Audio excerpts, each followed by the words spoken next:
of shoes on a sale. The receipt clearly states that the shoes are not refundable. However, after wearing the shoes at home, the customer felt uncomfortable and decided to return them.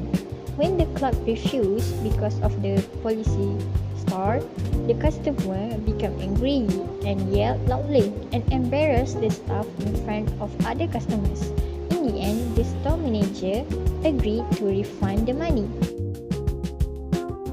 In this presentation, I will analyze the ethical standard involved in this negotiation situation, which are: the first is end result ethical, second is duty ethical, third is social contract ethical, and lastly is personalistic ethical. First is end result ethical. End result ethical focus on the final outcome of the negotiation. In this situation, the buyer successfully received the refund after arguing with the store staff.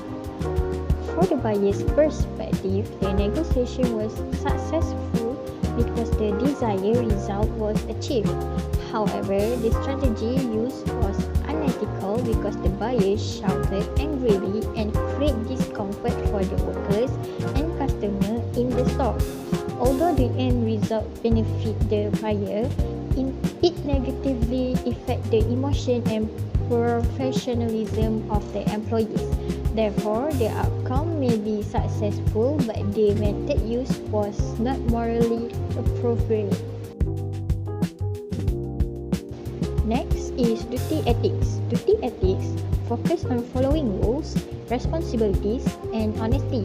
In this case, the receipt clearly states that the shoes were not returnable. As a buyer, the customer had the responsibility to respect the store policy. The buyer also wore the shoes around the house for the whole day before decided to return them. This meant the customer ignored the agreement stated on the receipt.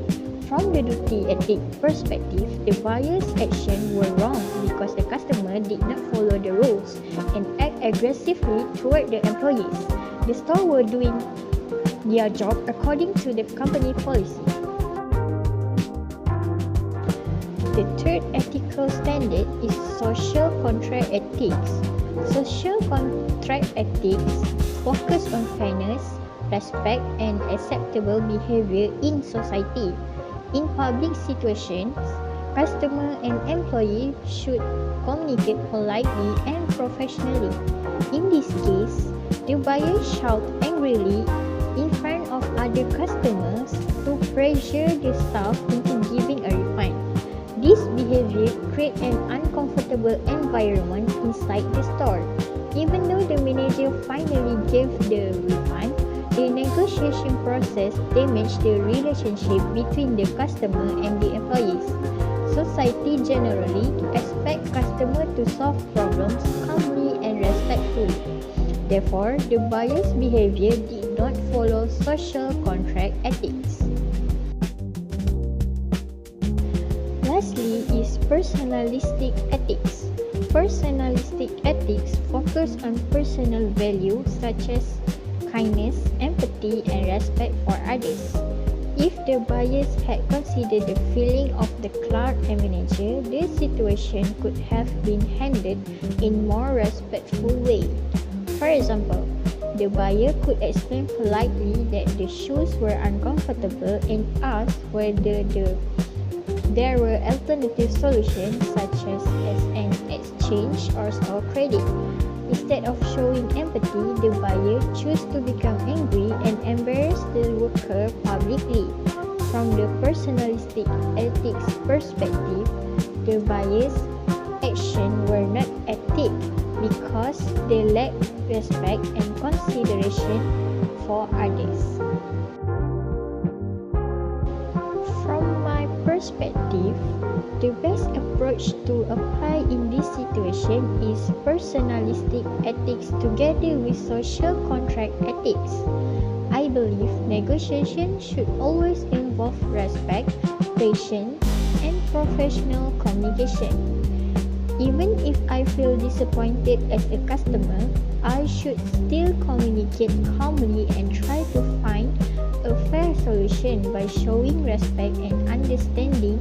Both sides can discuss the problem without creating conflict or embarrassment.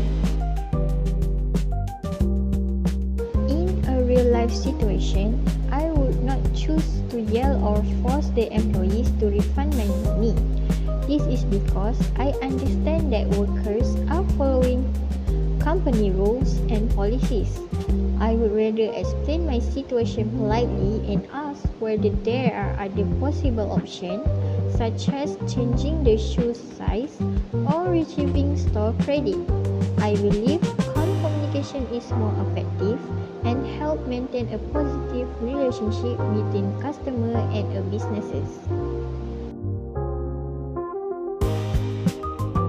In conclusion, this situation shows how negotiation strategies can affect both the outcome and relationship between people.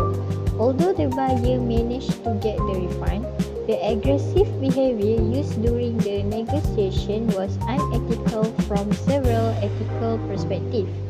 Ethical negotiation is important because it promotes fairness, respect, and professionalism in communication.